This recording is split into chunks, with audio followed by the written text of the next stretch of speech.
സ്നേഹക്കൂട്ട് സീരിയലിൻ്റെ ഫസ്റ്റ് എപ്പിസോഡിൻ്റെ റിവ്യൂയിലേക്ക് എല്ലാവർക്കും സ്വാഗതം. അങ്ങനെ ഫസ്റ്റ് തന്നെ കാണിക്കുന്നത് എഴുത്തുപുര വീടാണ് കേട്ടോ. അവിടെ നമ്മുടെ നായിക പല്ലവി പൂജാമുറിയിലെ വിളക്ക് കത്തിച്ച് പ്രാർത്ഥിച്ചുകൊണ്ടിരിക്കുകയാണ്. ഭഗവാനെ, ഇന്നെൻ്റെ ആദ്യത്തെ പെണ്ണ് കാണലാ, ആ ചെക്കനെ തന്നെ എനിക്കെങ്കിൽ തന്നേക്കണേ. എന്നിട്ട് അവിടെ ഇരിക്കുന്ന ഒരു കോയിനെടുത്ത് പല്ലവി പറയണേ, എനിക്ക് നിന്നെ വിശ്വാസം, എന്നാലും ഉള്ളിൻ്റെ ഉള്ളിൽ ചെറിയൊരു വിശ്വാസക്കുറവ്, അതുകൊണ്ട് ഇത് ടോസ് ചെയ്യാൻ പോകുക. ഇത് ടോസ് ചെയ്ത് ഹെഡ് വരുവാണെങ്കിൽ ഈ കല്യാണം ഉറപ്പായിട്ടും നടക്കും. അതല്ല വരുന്നതെങ്കിൽ എത്ര തലകുത്തി ഇന്ന് ശ്രമിച്ചാലും ഈ കല്യാണം നടക്കില്ല. അങ്ങനെ പ്രാർത്ഥിച്ചിട്ട് പല്ലവി ആ കോയിൻ ടോസ് ചെയ്ത് അത് തുറക്കാൻ തുടങ്ങുമായിരിക്കും. പല്ലവിയുടെ അമ്മ ശോഭ അങ്ങോട്ടേക്ക് വരുന്നത്. അമ്മ വന്നിട്ട് പറയണേ, മോളെ നീ ഇതുവരെ റെഡിയായില്ലേ? വേഗം വന്നേ, അച്ഛൻ അവിടെ തിരക്ക് കൂട്ടാൻ തുടങ്ങിയിട്ടുണ്ട്, അവരൊക്കെ ഉടനെ എത്തും, വേഗം ചെന്ന് റെഡിയാവും മോളെ. ഈ സമയം അച്ഛൻ ശോഭയെന്നും പറഞ്ഞ് വിളിക്കുവാണ്. അങ്ങനെ അമ്മ അവിടെ നിന്നും പോകുവാണ് കേട്ടോ. ഈ സമയം പല്ലവി തൻ്റെ കയ്യിലുള്ള ആ കോയിൻ എടുത്ത് നോക്കുവാണ്. അതിൽ ഹെഡ് വന്നിരിക്കുവാണ് കേട്ടോ. അത് കാണുമ്പോൾ പല്ലവിക്ക് ഒത്തിരി സന്തോഷമാകുക. ഹായ്, ഹെഡ് വന്നല്ലോ, അപ്പോൾ ഈ വിവാഹം എന്താണെങ്കിലും നടക്കും, ഞാനേ ഇതിവിടെ തന്നെ വെച്ചേക്കാം. അങ്ങനെ പറഞ്ഞ പല്ലവി ആ ഒരു കോയിൻ അവിടെ തന്നെ വെക്കുവാണ്. ഈ സമയം അനിയത്തി വന്ന പല്ലവിയെ കളിയാക്കുക. എന്താ ചേച്ചി, ദൈവത്തിന് കൈക്കൂലി കൊടുക്കുവാണോ? ഒന്ന് പോടി എന്ന് പറഞ്ഞ പല്ലവി അവിടെ നിന്നും പോകുവാണ്. പിന്നീട് കാണിക്കുന്നത് ചെറുക്കനൊക്കെ വരാൻ കാത്തു നിൽക്കുന്ന പല്ലവിയുടെ ചെറിയച്ഛൻ രഘുവരനെയാണ് കേട്ടോ. രഘുവരൻ പുറത്ത് തന്നെ കാത്തു നിൽക്കുന്നുണ്ട്. ഈ സമയത്ത് അവിടെ ഒരു കാർ വന്ന് നിൽക്കുവാണ്. ഈ സമയം പല്ലവിയുടെ അച്ഛൻ മുകുന്ദനും പുറത്തേക്ക് വരുവാണ് കേട്ടോ. അങ്ങനെ കാറിൽ നിന്ന് സേതുമാധവനും സേതുമാധവൻ്റെ കൂട്ടുകാരനും ഇറങ്ങുവാണ്. ഈ സമയം രഘുവരനും മുകുന്ദനും അവരെ രണ്ടാളെയും സ്വീകരിച്ച് അകത്തേക്ക് ഇരുത്തുവാണ്. നിങ്ങൾ പറഞ്ഞതിലും നേരത്തെ എത്തിയല്ലേ എന്ന് ചോദിക്കുവാണ് കേട്ടോ. അന്നേരം രഘുവരൻ ചോദിക്കുക, അല്ല വഴി കണ്ടുപിടിക്കാൻ വല്ല ബുദ്ധിമുട്ടുണ്ടായോ? US നിന്ന് വന്ന രഘുവരൻ്റെ വീട് എവിടെയാണെന്ന് ചോദിച്ചാൽ മതിയായിരുന്നു, എല്ലാവർക്കും പെട്ടെന്ന് മനസ്സിലായനെ. അന്നേരം സേതുവിൻ്റെ കൂട്ടുകാരൻ ചോദിക്കണേ, അല്ല ഈ രഘുവരൻ ആരാ? ഈ സമയം മുകുന്ദൻ പറയണേ, രഘുവരൻ എൻ്റെ അളിയനാ, പുള്ളി അങ്ങ് അമേരിക്കയിലാണ്, ഫിലാഡൽഫിയയിൽ. അന്നേരം രഘുവരൻ പറയണേ, എൻ്റെ ഭാര്യ ഞങ്ങൾ ഫാമിലിയായിട്ട് എല്ലാവരും അവിടെയാണ്, അവിടുത്തെ ഏറ്റവും വലിയ റിച്ചസ്റ്റ് സ്ട്രീറ്റിലാണ് ഞങ്ങൾ താമസിക്കുന്നത്. ഇതേ സമയം പല്ലവിയും പാറുവും കൂടി അവിടെ നിന്ന് മറഞ്ഞ് ചെക്കനെ നോക്കുന്നുണ്ട്. അങ്ങനെ ചെക്കനെ കാണുമ്പോൾ പാറു പറയണേ, കൊള്ളാം, ആളെ സുന്ദരനാണ്. പിന്നീട് മുകുന്ദൻ ചായമായിട്ട് വരാൻ പറയുവാണ് കേട്ടോ. അങ്ങനെ ചായയും കൊണ്ട് നാണത്തോടെ പല്ലവി അങ്ങോട്ടേക്ക് എത്തുവാണ്. എന്നിട്ട് സേതുവിന് നേരെ ചായ നീട്ടുവാണ് കേട്ടോ. ഇതൊക്കെ കാണുന്ന സേതുവിൻ്റെ കൂട്ടുകാരന് എന്തോ ഒരു പന്തികേട് ഫീൽ ചെയ്യുന്നുണ്ട്. ഈ സമയം സേതു സന്തോഷത്തോടെ ചായ എടുക്കുവാണ്. പിന്നീട് ബാക്കിയുള്ളവർക്കും ചായയൊക്കെ കൊടുക്കുവാണ് കേട്ടോ. ഇതേ സമയം സേതുവിൻ്റെ ഫ്രണ്ടിന് ഒരു കോൾ വന്ന് പുറത്തേക്ക് പോകുന്നുണ്ട്. അന്നേരം രഘുവൻ പറയണേ, ഗ്രീൻ ടീ മതിയായിരുന്നു, ഞാൻ സാധാരണ ഗ്രീൻ ടീയാണ് കുടിക്കാറും, ഫിലാഡൽഫിയയിലൊക്കെ ഞങ്ങളെന്നും ഗ്രീൻ ടീയെ കുടിക്കൂ, അതാണ് ആരോഗ്യത്തിന് നല്ലത്. അവിടെ ഇരുന്ന് അങ്ങ് പൊങ്ങച്ചൻ പറഞ്ഞ് തള്ളി മറിക്കുവാണ് കേട്ടോ. ഈ സമയം മുകുന്ദൻ പറയണേ, അളിയനൊന്ന് വന്നേ. എന്തു പറ്റി, എന്തിനാ അളിയനെ വിളിച്ചുകൊണ്ട് പോകുന്നത്? അന്നേരം മുകുന്ദൻ പറയണേ, അവർ എന്തെങ്കിലുമൊക്കെ ഒന്ന് സംസാരിക്കട്ടെ, നമുക്കങ്ങ് മാറി നിൽക്കാം. എന്നാൽ ശരി, അങ്ങനെ ആവട്ടെ എന്ന് പറഞ്ഞാൽ അവർ പോകാൻ തുടങ്ങുവാണ്. ഈ സമയം ശോഭയോടും അനിയത്തിനോടും കൂടി അവിടെ നിന്ന് പോകാൻ പറയുവാണ് കേട്ടോ. അങ്ങനെ അവരെല്ലാവരും അവിടെ നിന്ന് പോകുവാണ്. ഈ സമയം സേതു അവിടെ ഇങ്ങനെ നിൽക്കുന്ന പല്ലവിനോട് പറയണേ, എന്തിനാ നിൽക്കുന്നത്, ഇരിക്കൂ, ഇവിടെ ഇരിക്കൂ.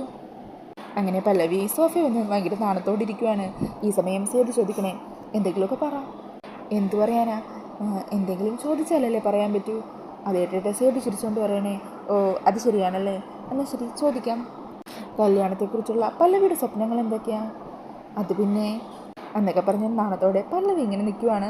അത് കാണുമ്പോൾ സേതു ചോദിക്കണേ, എൻ്റെ സ്വപ്നങ്ങളൊന്നും ഇല്ലേ? ഇന്നത്തെ കാലത്ത് പെൺകുട്ടികൾക്ക് 100 സ്വപ്നങ്ങളുണ്ടാവില്ലേ? അതിരിക്കട്ടെ, പല്ലവിയുടെ ഇഷ്ടപ്പെട്ട നിറം ഏതാ? പിങ്ക് എന്ന് പല്ലവി പറയുക. അന്നേരം സേതു പറയണേ, അപ്പോൾ നമുക്ക് കല്യാണ സാരി മുതൽ മണ്ഡപം വരെ എല്ലാം പിങ്ക് മയമാക്കാം അല്ലേ? അതൊക്കെ കേട്ട് പല്ലവി ചിരിച്ചുകൊണ്ടിരിക്കുവാണ്. എന്നിട്ട് പല്ലവി ചിന്തിക്കുക, വിവാഹത്തെക്കുറിച്ച് ഇത്രയൊക്കെ സങ്കല്പം ഇയാളുടെ ഉള്ളിലുണ്ടായിരുന്നു, എന്താ അങ്ങനെ പോരെയെന്ന് സേതു ചോദിക്കുമ്പോൾ പല്ലവി പറയണേ, എല്ലാം ഇന്ദ്രേട്ടൻ ഇഷ്ടം പോലെ. അത് കേൾക്കുന്നതും കുടിച്ചുകൊണ്ടിരിക്കുന്ന ചായ പെട്ടെന്ന് അങ്ങ് തുപ്പി അത് കേൾക്കുന്നതും ഞെട്ടിത്തിരിച്ച് നിൽക്കുവാണ് കേട്ടോ സേതു. ഇതേ സമയം തന്നെ പുറത്ത് മറ്റൊരു കാർ വരുവാണ്. കാറിൽ നിന്നും പൊന്നമ്മ ബ്രോക്കർ ഇറങ്ങുന്നുണ്ട് കേട്ടോ. അത് കാണുമ്പോൾ മുകുന്ദൻ പറയണേ, ദേ പൊന്നമ്മ ബ്രോക്കർ അല്ലേ അത്? ഈ സമയം കാറിൽ നിന്നും രാജലക്ഷ്മിയുടെ മകൻ ഇന്ദ്രജിത്തും ഇറങ്ങി വരുവാണ്. കൂടെ ഇന്ദ്രജിത്തിൻ്റെ അനിയനും ഉണ്ട് കേട്ടോ. ഇതേ സമയം പുറത്ത് നിൽക്കുന്ന സേതുവിൻ്റെ ഫ്രണ്ടിനെ കാണുമ്പോൾ പൊന്നമ്മ പറയണേ, അത് ശരി, നീയൊക്കെ ഇത്ര നേരത്തെ ഇങ്ങോട്ടേക്ക് എത്തിയോ? അല്ല അവനെവിടെ?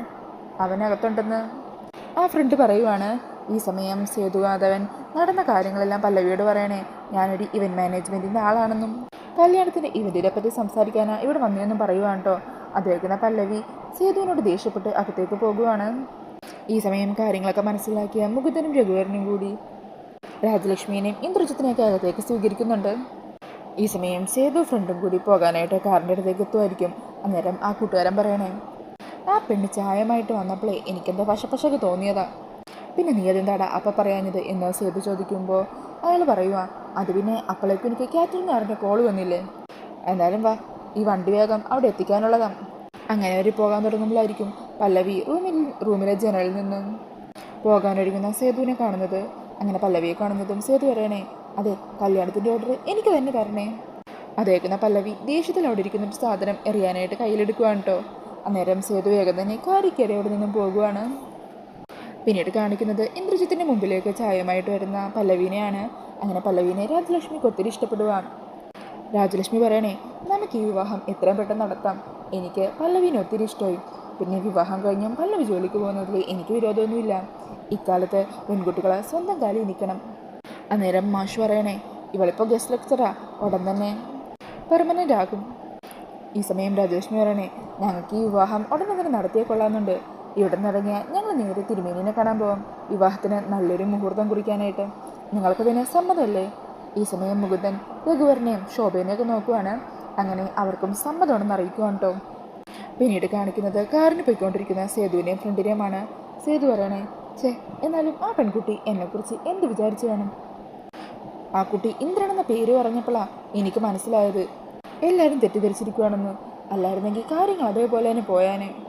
അന്നേരം കൂട്ടുകാരൻ സേതുവിനെ കളിയാക്കിക്കൊണ്ട് പറയണേ, എന്താണെങ്കിലും കല്യാണമേ വേണ്ടാന്ന് പറഞ്ഞു നിന്ന സേതുവേട്ടന് ചുളിവിലൊരു പെണ്ണ് കാണൽ കഴിഞ്ഞില്ലേ. പിന്നീട് കാണിക്കുന്നത് മുകുന്ദനെയാണ്. മുകുന്ദൻ വിവാഹകാലത്തെക്കുറിച്ച് ഓർത്ത് ടെൻഷൻ അടിച്ചിരിക്കുമായിരിക്കും. അന്നേരം ശോഭ അങ്ങോട്ടേക്ക് വരിക, എന്നിട്ട് വെള്ളം കൊടുക്കുവാണ്. എന്തു പറ്റി? മുഖത്ത് വല്ലാത്തൊരു ടെൻഷൻ പോലെ. അന്നേരം മാഷ് പറയണേ, കല്യാണത്തിനെ കുറിച്ച് ഓർത്തിട്ടാ. കല്യാണമൊക്കെ പെട്ടെന്ന് എത്തിയില്ലേ, പൈസയൊക്കെ കണ്ടെത്തണ്ടേ.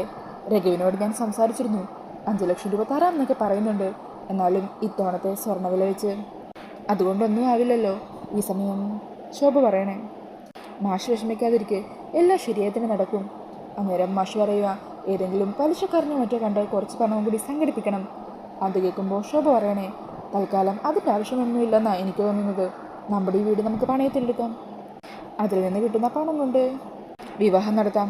മാഷിൻ്റെ പെൻഷൻ കാശ് കൊണ്ട് നമുക്ക് ആ പണമൊക്കെ വീട്ടാൻ പറ്റുമല്ലോ.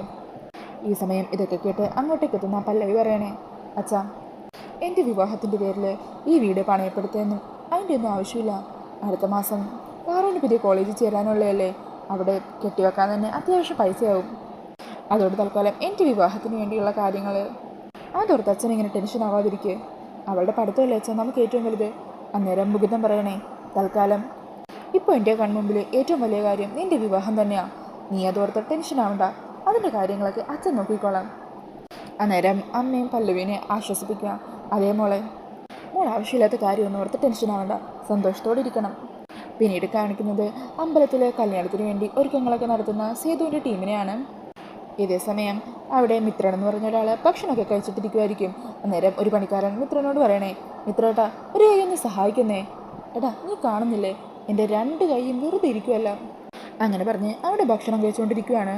ഈ സമയം സേതുവിൻ്റെ കാറ് കാണുന്നതും മിത്രൻ അതെല്ലാം താഴെയിട്ട് എല്ലാവരെയും, എടാ അതങ്ങ് വലിച്ചു കെട്ട്, നീട്ടിക്കെട്ട് എന്നൊക്കെ പറഞ്ഞ് ഭയങ്കര പണിയെടുക്കുന്ന പോലെ നിന്ന് അഭിനയിക്കുകയാണ്. അങ്ങനെ സേതു അവരോട് ആ ഇവൻറ്റിനെ കുറിച്ച് സംസാരിച്ച് നിൽക്കുമായിരിക്കും. ഇതേ സമയം കാണിക്കുന്നത് അമ്പലത്തിൽ നിന്ന് പ്രസാദമൊക്കെ വാങ്ങിയിട്ട് അതുവഴി പോകുന്ന സേതുവിൻ്റെ അച്ഛനെ അമ്മേനെ 3 പെങ്ങന്മാരെയാണ്. അപ്പോൾ അതിൽ മൂത്ത കുട്ടി എല്ലാവർക്കും പ്രസാദമൊക്കെ വായിൽ വെച്ച് കൊടുക്കുന്നുണ്ട്. അവരങ്ങനെ സന്തോഷത്തോടെ അതുവഴി ഇങ്ങനെ പ്രദക്ഷിണം നടത്തുകയും പിന്നെ നടയിൽ നിന്ന് പ്രാർത്ഥിക്കുകയൊക്കെ ചെയ്യുന്നതാണ് കേട്ടോ കാണിക്കുന്നത്. ഇതേ സമയം സേതുവിനോട് ആ ഒരു ഫ്രണ്ടൊക്കെ പറയണേ, ഇവിടുത്തെ പണി ഏതാണ്ടൊക്കെ കഴിഞ്ഞില്ലേ, ഞങ്ങളെന്നാൽ പോയി ചായ കുടിച്ചിട്ട് വരാം. അങ്ങനെ പറഞ്ഞ് അവരവിടെ നിന്ന് പോകുവാണ്. ഇതേ സമയം സേതു അമ്പലത്തിലേക്ക് കയറുന്നുണ്ട്. അങ്ങനെ മാലയും മറ്റുമായിട്ട് അതൊക്കെ എടുത്ത് പുറത്തേക്ക് വരുമ്പോഴായിരിക്കും സേതു അച്ഛനെയും അമ്മേനെയും പെങ്ങന്മാരെയൊക്കെ കാണുന്നത്. ഈ സമയം അമ്മ പെട്ടെന്ന് നടക്കുമ്പോൾ വീഴാൻ തുടങ്ങുമ്പോൾ സേതുവിൻ്റെ അച്ഛൻ ചെന്ന് അമ്മയെ താങ്ങി പിടിക്കുകയും അവിടെ നിന്ന് കൂട്ടി കാറിൻ്റെ അരികിലേക്ക് കൊണ്ടുപോവുകയൊക്കെ ചെയ്യുന്നുണ്ട്. അതൊക്കെ കണ്ട് സേതുവിന് അങ്ങ് ദേഷ്യം വരുവാണ് കേട്ടോ. കയ്യിലിരുന്ന മാല ദേഷ്യത്തിൽ അവരെ കാണുമ്പോൾ താഴെ ഇടുന്നുണ്ട്. എന്നാൽ അവർ സേതുവിനെ കാണുന്നില്ല. സേതുവിനെന്തോ അവരോടൊരു ഇഷ്ടക്കേടുള്ള പോലെ ഉണ്ടോ മുഖമൊക്കെ ഇരിക്കുന്നത്. സേതുവിൻ്റെ രണ്ടാനമ്മയോ മറ്റോ ആകാം ഇപ്പോൾ അച്ഛൻ്റെ കൂടെ ഉള്ളത്. ചിലപ്പോൾ അതിൻ്റെ ദേഷ്യമാകാം. അങ്ങനെ അവർ കാറിൽ കയറി പോകുവാണ്. അതെല്ലാം നോക്കി സങ്കടത്തോടും ദേഷ്യത്തോടും കൂടി നിൽക്കുവാണ് സേതു. പിന്നീട് സേതുവിൻ്റെ കൂട്ടുകാരൻ അങ്ങോട്ടേക്ക് എത്തുക. അല്ല സേതുവേട്ടൻ എന്തിനാ മാല താഴെയിട്ടാ? എന്ത് പറ്റി? എന്തെങ്കിലും പ്രശ്നമുണ്ടോ? ഏയ് ഒന്നുമില്ലടാ, നീ ആ മാല എടുത്ത് അങ്ങോട്ടേക്ക് ചെല്ലും. അങ്ങനെ പറഞ്ഞ് സേതു അവിടെ നിന്നും പോകുവാണ്. പിന്നീട് കാണിക്കുന്നത് വീട്ടിലിങ്ങനെ മഴയൊക്കെ കണ്ട് ആസ്വദിച്ച് നിൽക്കുന്ന പല്ലവീനെയാണ് കേട്ടോ. അന്നേരം പാറു അങ്ങോട്ടേക്ക് വന്ന് പറയണേ, ചേച്ചി എന്താ സ്വപ്നലോകത്താണോ? നല്ല സിറ്റുവേഷൻ ആണല്ലോ. മഴ, ഒരു പ്രണയത്തിൻ്റെ കാറ്റ് വീശുന്നുണ്ട്. ചേച്ചി ഇപ്പോൾ ആരെക്കുറിച്ച് ആലോചിച്ചിരിക്കുന്നത്? ഇന്ദ്രേട്ടനെ കുറിച്ചാണോ അതോ ആദ്യം പെണ്ണ് കാണാൻ വന്ന ആളെ കുറിച്ചിട്ടാണോ? അന്നേരം പല്ലവി പറയണേ, ദേ നീ അയാളുടെ കാര്യമൊന്നും ഓർമ്മിപ്പിക്കല്ലേ.